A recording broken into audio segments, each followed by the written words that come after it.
Olá amigos e amigas, muito obrigado por acessar o canal Rami Oficina. A partir desse próximo vídeo eu vou tentar ajudar de uma forma ampliando a visão de cada um de nós a respeito do Velho Testamento, que inclusive é o estudo do Vem Segue-me desse ano 2022. Preciso deixar claro de que o que nós vamos aprender juntos, estudando, é um estudo que eu fiz particularmente e estou compartilhando. E deixando claro que é uma alternativa de um meio de entendimento do Velho Testamento. Espero que vocês gostem e que possa ajudá-los e auxiliá-los em seus estudos pessoais.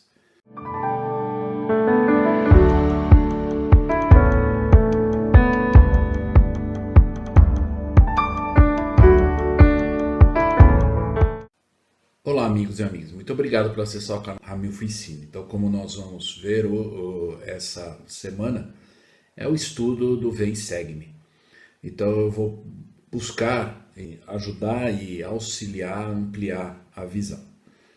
Então, uma das coisas que nós precisamos compreender no Velho Testamento, e eu gostaria de ajudar, assim, nós temos a visão de como fazer esse estudo de uma forma mais eficaz. Então, a primeira coisa que nós temos que entender é que o Velho Testamento, ele tem muitos simbolismos. E nesses simbolismos, às vezes, não tem como nós vermos isso de uma forma literal. Mas por isso que nós temos que ter a visão alinhada com o Evangelho, com as revelações modernas.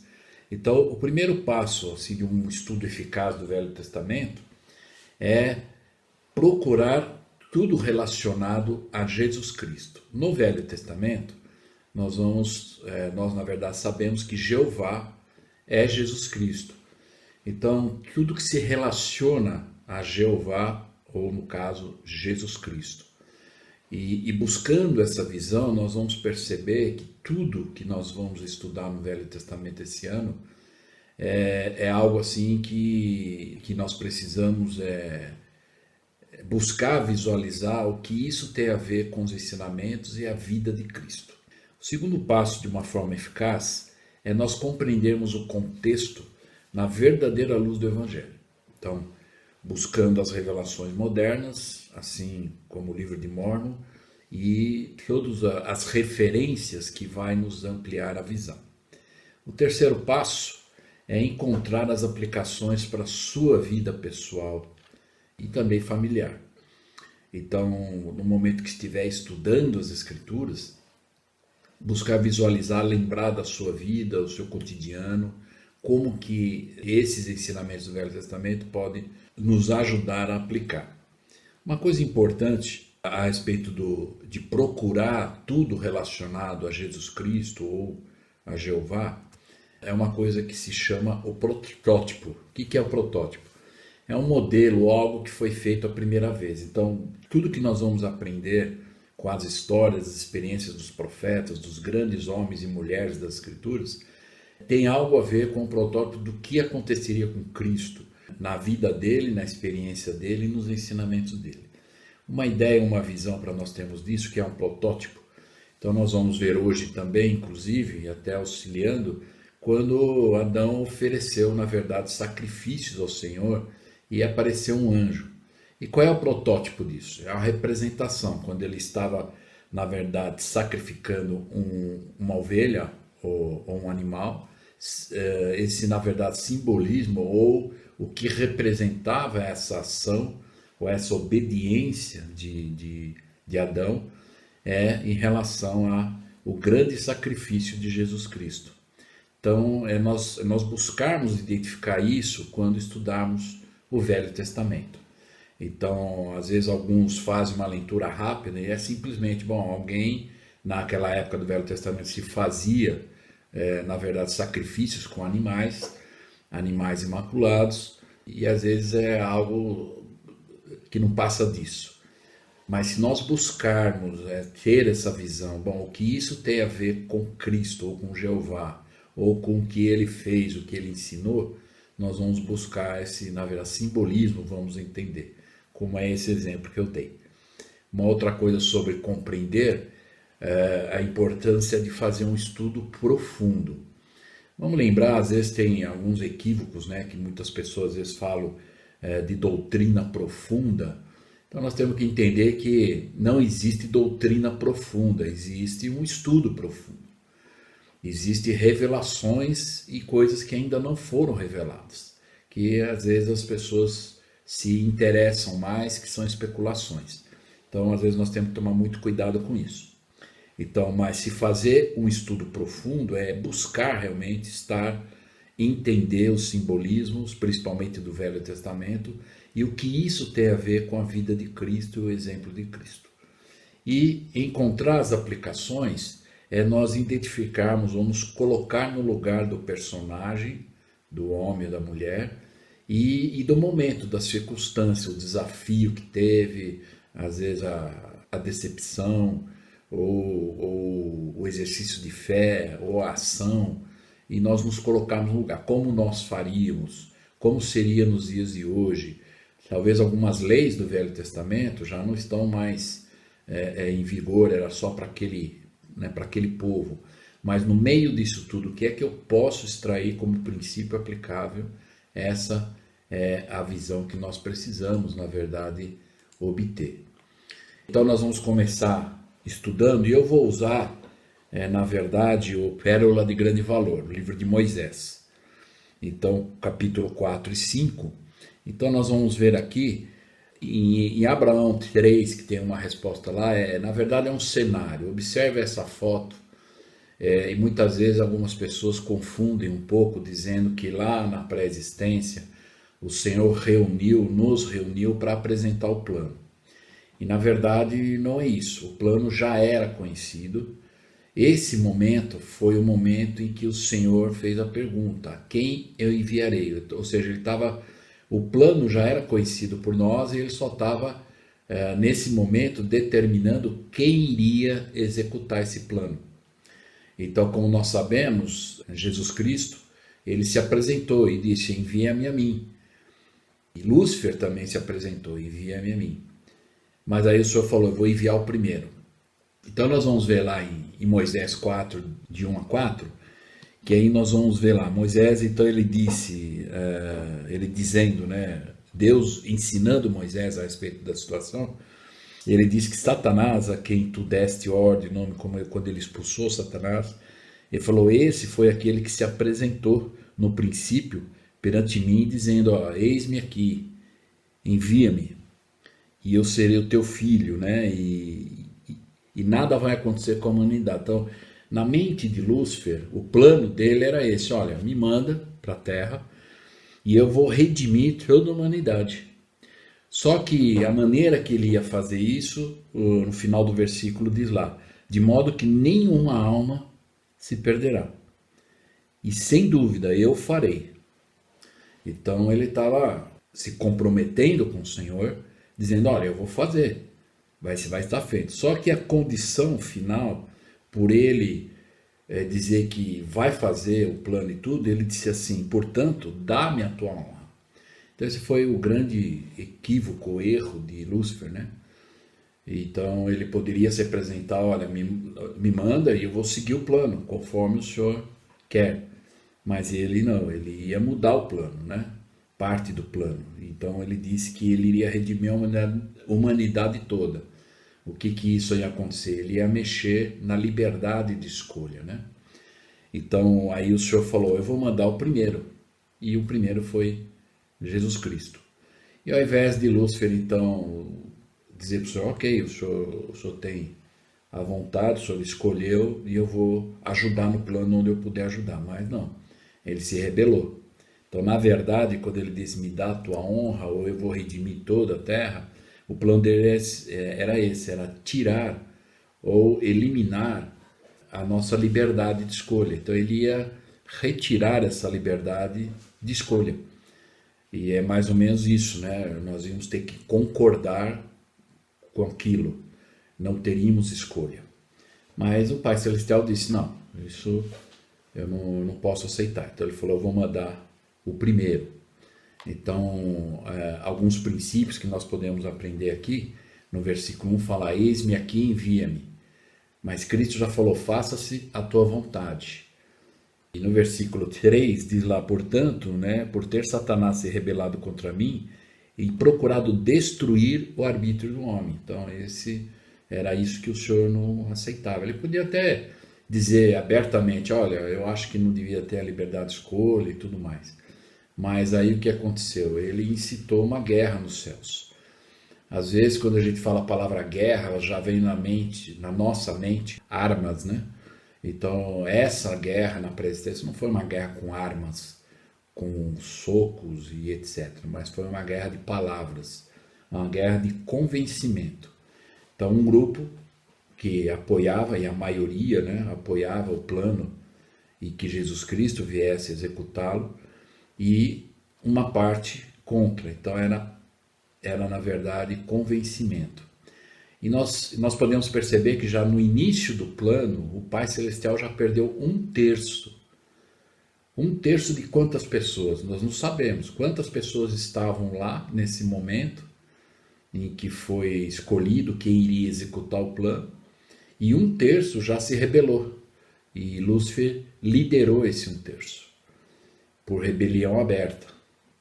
Ele podia talvez dizer que é contra ou tudo, mas e aí ele iria fazer a parte dele ou não, mas ele quis lutar contra Deus, ou ele se rebelou. E o poder dele de convencimento era muito grande, tanto que ele conseguiu um terço. E isso é um efeito dominó. Talvez ele pegou pessoas que se convenceram do que ele disse, que era melhor as pessoas não terem arbítrio, e aí todo mundo seria salvo, e aí a glória seria deles, e assim por diante. E esse convencimento foi passando um para o outro, e as pessoas não deram ouvidos ou não se alinharam à vontade do Pai, e acabaram realmente seguindo, né, Lúcifer. E nós vamos ver que eles tiveram um final muito infeliz, né? A pior coisa que pôde acontecer e que aconteceu com eles foi essa: eles nunca iriam ter um corpo de carne e osso. Então eles não viriam para a terra para ganhar um corpo. Então aí nós vemos lá no versículo número 6, que a razão disso e a visão de Lúcifer era essa, era de destruir o plano. Então ele disse, ok, vocês não aceitaram o meu plano, então eu vou destruir o de vocês. Só que o versículo 6 diz algo interessante, diz, Satanás incitou o coração da serpente, pois ele havia atraído muitos após si, e procurou também enganar Eva. E aí diz, pois ele não conhecia a mente de Deus. Então, por não conhecer a mente de Deus, na verdade Satanás pensou que estava prejudicando o plano, o que na verdade, nós vamos ver, ele estava só adiantando os propósitos do Senhor, ou seja, ele contribuiu para que o plano do progresso do homem acontecesse. E provavelmente aconteceu mais rápido, né? Então ele não conhecia a mente de Deus, ele não estava alinhado com a vontade de Deus e também com certeza não estava desejoso de fazer a vontade de Deus. E aí então, por causa disso, na mente dele, talvez esse um terço estava pensando que, bom, nós estamos aqui prejudicando o plano. E na verdade eles estavam contribuindo para o plano acontecer. E claro que Deus nesse momento era muito mais sábio do que eles, né? E aí nós vamos ver no versículo número 10 e 11, que diz o seguinte: E a serpente disse à mulher, certamente não morrereis. Quando ela disse, olha, mas eu não posso comer do fruto, o Senhor falou que esse fruto, se nós comêssemos, nós íamos morrer. E ele falou, não, certamente você não vai morrer. De uma certa forma, conhecendo o plano e o evangelho como nós conhecemos, essa é a artimanha porque o Lúcifer é conhecido, ou o diabo, ou o Satanás é conhecido como o pai da mentira, né? E claro que ele nunca vai falar, por exemplo, 100% de mentira. Então ele mescla a mentira com algumas coisas que são verdades, e assim ele consegue enganar. Então quando ele disse a Eva, né, certamente você não vai morrer, de uma certa forma ele estava dizendo a verdade. Só que a intenção dele em dizer isso, e aí ele completa no versículo 11, e dizendo a Eva, ele diz, pois Deus sabe que no dia que dele comerdes, vossos olhos serão abertos, e sereis como deuses, conhecendo o bem e o mal.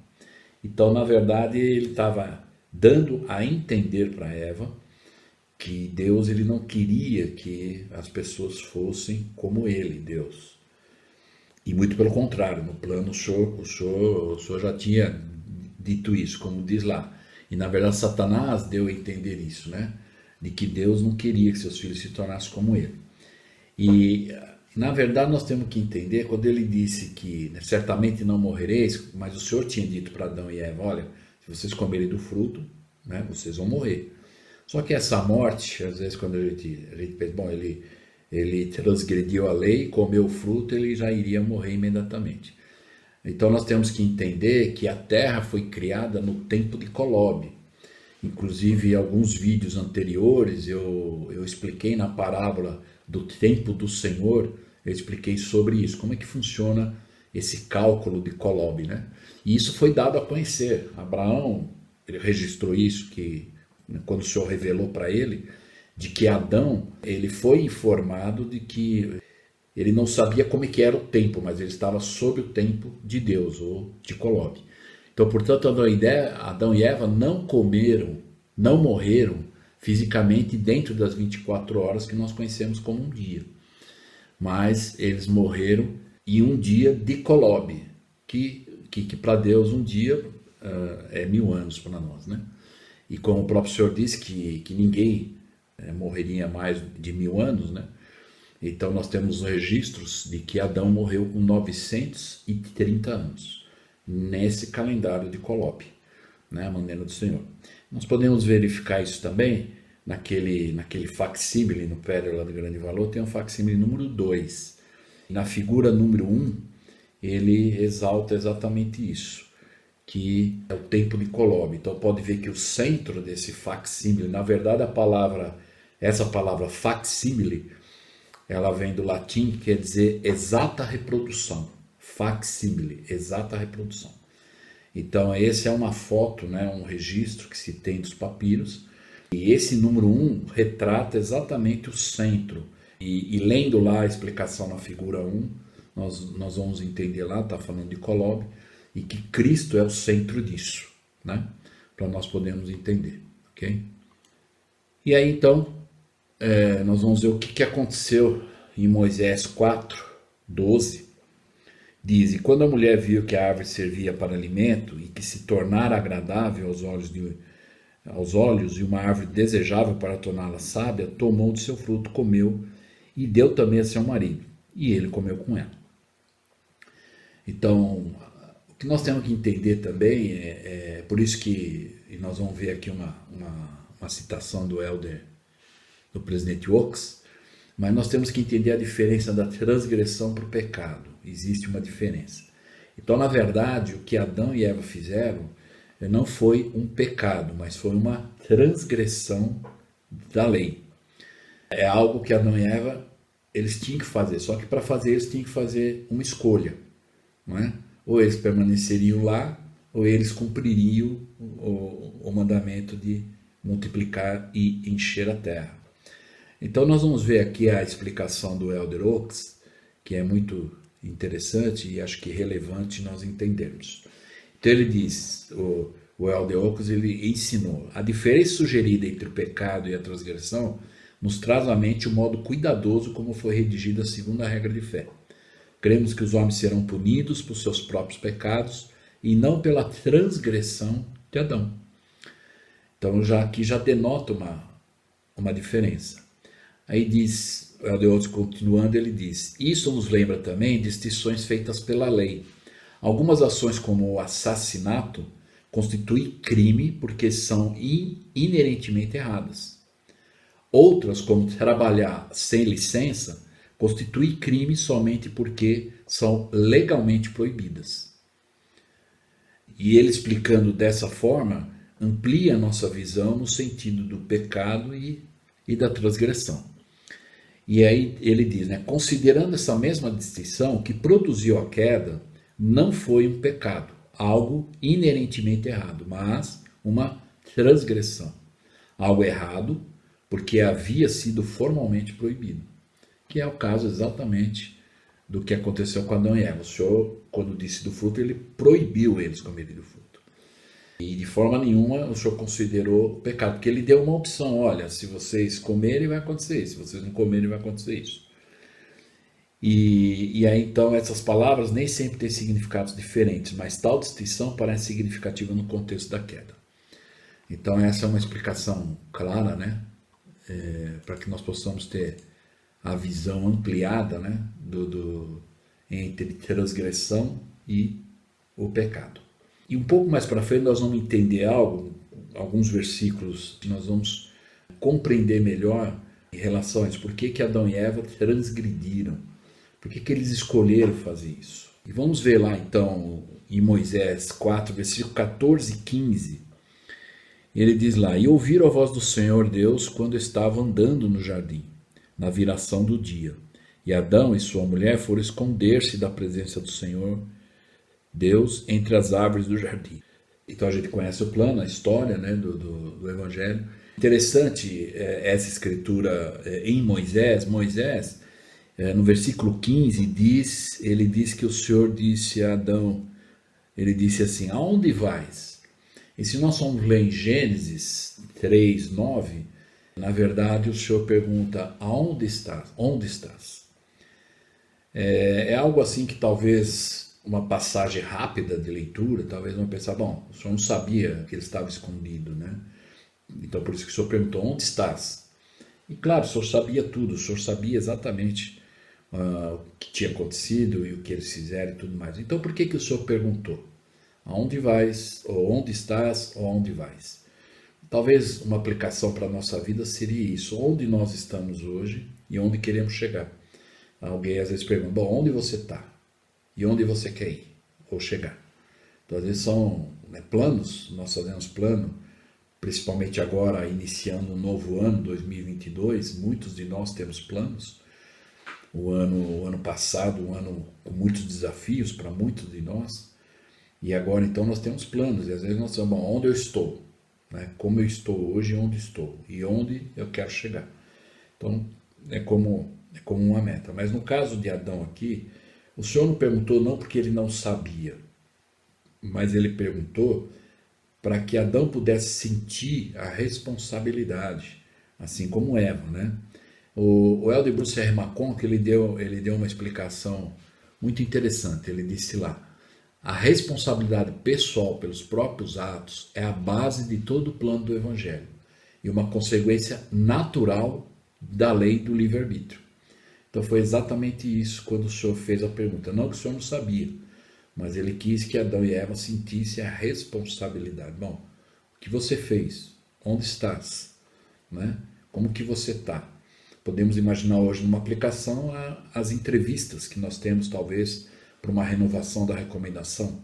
Aquelas perguntas que são perguntas reveladas, né, e que devem ser feitas na entrevista. É uma avaliação mais ou menos dizendo: bom, onde você está? E se tem algum problema, aonde você quer chegar? E aí então nós vamos ser ajudados pelos nossos líderes com alguns conselhos e metas e aquilo que for necessário para podermos melhorar. Aí nós vamos ver também algo interessante, que depois que o Senhor então ele perguntou para Adão e Eva, eles disseram: olha, nós nos escondemos porque estávamos nus. Mas esse nu espiritualmente, né, também, no sentido de vergonha, né, de que eles sabem que eles transgrediram a lei, né, e eles teriam que relatar e encarar o Senhor e dizer o que aconteceu naquele momento. Mas se nós notarmos e lermos, né, como eu falei lá no início, uma das coisas é nós entendermos o contexto, né, do que está escrito. Aí nós vamos aprender a doutrina de uma maneira mais correta e coerente, né? Então vamos lembrar que Adão e Eva estavam escondidos e o Senhor então falou com eles, e aí o Senhor decretou algo. Então vamos ver o que aconteceu lá no versículo 21. Então no versículo 21, notem que o Senhor ele só puniu Adão e Eva, mas Lúcifer, né, Satanás, causou aquela situação toda, o Senhor amaldiçoou. Na verdade, o Senhor não amaldiçoou Adão, ele amaldiçoou Lúcifer e a terra. Mas Adão e Eva não, ele só puniu. E vamos ver algo interessante aqui então no 21. Aí ele diz, amaldiçoando a Satanás, ele disse para ele: E porei inimizade entre ti e a mulher, entre a tua descendência e o seu descendente, e ele ferirá a tua cabeça e tu lhe ferirás o calcanhar. Às vezes nós, lendo esse versículo, eu garanto para vocês que um estudo mais minucioso, e eu vou mostrar para vocês aqui, embora eu vou usar a escritura que está em Gênesis. Em Gênesis 3,15, que é exatamente isso que o senhor falou. Só que de uma maneira ou com algumas palavras um pouco diferentes, mas na verdade o sentido, o significado é o mesmo. E aí eu vou mostrar exatamente cada parte do versículo que o senhor quis dizer, com essa maldição que ele colocou em Lúcifer, tá? Então vamos entender aqui que ele diz assim, né, ele diz para Lúcifer: por teres feito isso. Então lá no versículo 20 ele falou isso, né? Por teres feito isso, aí ele diz: malditas serás. Então essa maldição sobre Satanás. Então ele diz aqui que essa maldição foi sobre Satanás e a terra. Eles receberam a maldição. Adão e Eva receberam uma punição. Aí nós vamos entender melhor. Por quê? Pois a queda de Adão e Eva, Deus ele previu isso como uma consequência natural e não uma maldição. Ele só puniu Adão e Eva. E aí então ele expulsou Adão e Eva, né? E aí nós vamos ver lá no versículo 27, que aí então o Senhor fez na verdade túnicas de peles para Adão e Eva e expulsou eles, que foi a punição. E a punição, talvez alguns vão dizer, mas Eva recebeu a punição de que ela ia sofrer dor para ter os filhos, né? Adão recebeu a punição de que ele iria ter que trabalhar até morrer e que ia ser mais difícil, porque a terra ia produzir os espinhos, os cardos que iam atrapalhar na hora dele buscar alimento. Então, se nós notarmos aqui, em primeiro lugar, o Senhor amaldiçoou a terra. Então, a terra que deu o desafio, a dificuldade, mas não a Adão a maldição. E em relação à dor do parto, até a própria Eva, ela não viu isso de forma nenhuma como maldição. Se nós formos ver lá no versículo 11 de Moisés 5, diz: e Eva, sua mulher, ouviu todas essas coisas e se alegrou, dizendo: se não fosse por nossa transgressão, jamais teriam tido semente. Então ela estava, na verdade, feliz. A dor ia ser algo passageiro, mas a importância de ser uma mulher, de ter sido escolhida para dar a luz, dar a vida, né, pelo poder de Deus, como nós conhecemos, é algo que ela não foi uma maldição, mas foi uma bênção. Vamos ver agora lá em Gênesis 3,15, e eu vou mostrar então cada parte do versículo onde o Senhor colocou. Então vamos só ler a definição do versículo 21 de Moisés 4, é a mesma de Gênesis 15, ok? Então aqui ele está explicando, a escritura diz assim: e porém inimizade entre ti, Satanás, e a mulher. Então ele estava amaldiçoando Satanás, dizendo: eu vou pôr inimizade entre você e a Eva, a mulher, ou a geração dela. Aí ele diz: e entre a tua semente, a de Satanás. Não que ele teria poder para procriar, porque ele não tem, mas nós já vamos entender o que seria a semente de Satanás. E a sua semente se referindo a Eva, ou seja, a geração da Eva. E aí diz: e esta te ferirá a cabeça, a geração vai te ferir a cabeça, e tu lhe ferirás o calcanhar. Então Satanás teria o poder de ferir o calcanhar. Agora, o que isso tudo quer dizer, né? A inimizade entre Lúcifer e a mulher, a semente, ou algo que nós vamos entender melhor, o que seria essa semente de Satanás, e a semente da mulher, que é a geração, os filhos, e nós hoje que somos geração da primeira mãe Eva. E aí ele diz que essa geração iria ter o poder de ferir a cabeça de Satanás. Mas Satanás teria o poder de ferir o calcanhar. Bom, vamos entender então o que quer dizer. E porém inimizade entre ti e a mulher. O que o Senhor quis dizer com isso? Então essa inimizade com os seguidores do diabo, Satanás, ele nunca vai ter um corpo.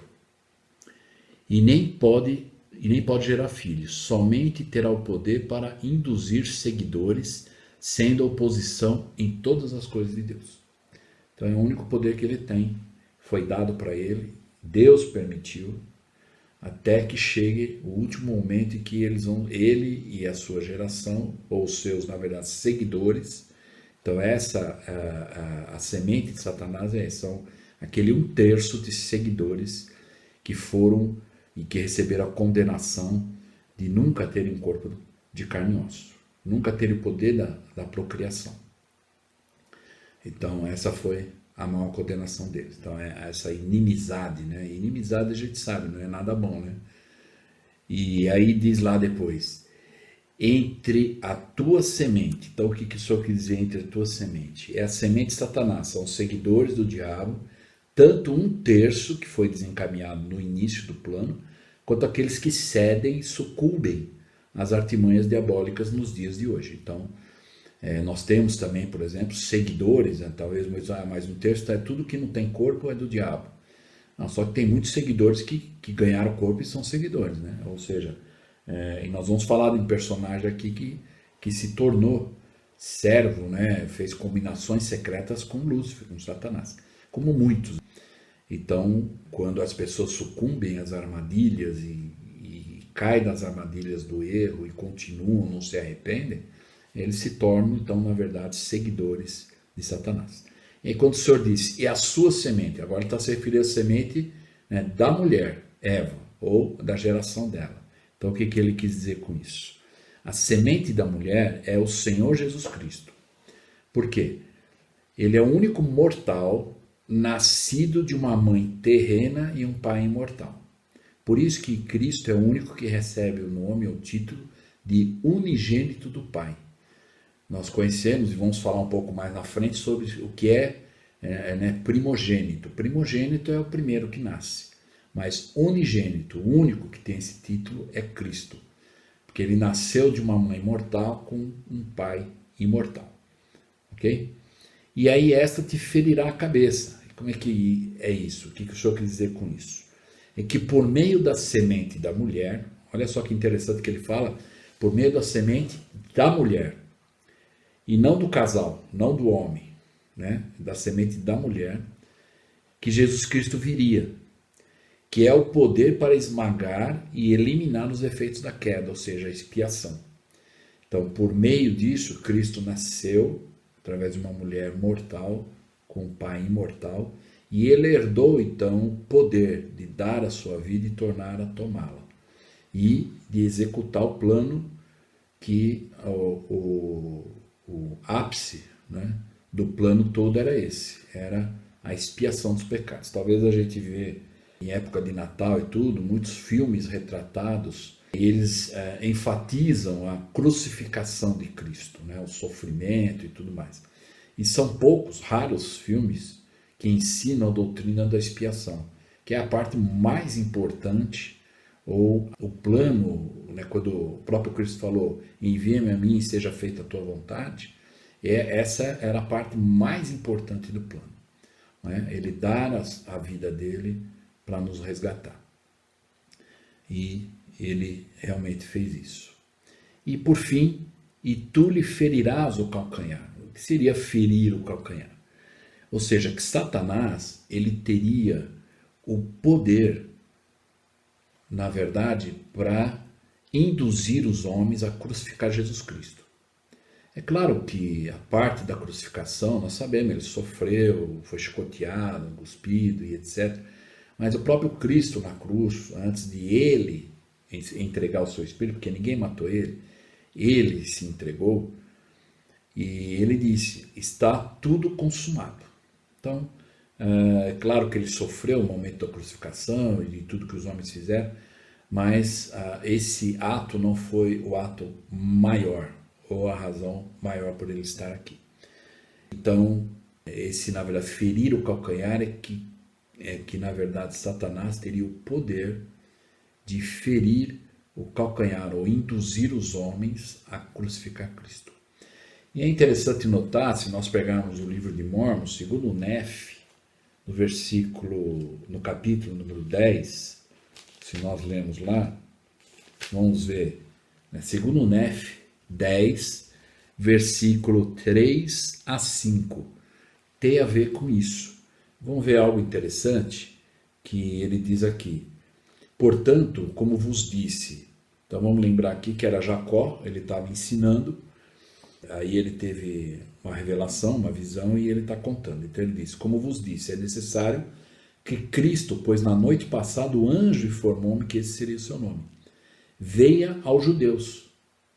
Então aqui já estava falando, porque aqui esse capítulo de 2 Nefe 10 é uma média de 560 anos antes de Cristo. Então, antes de Cristo ter nascido.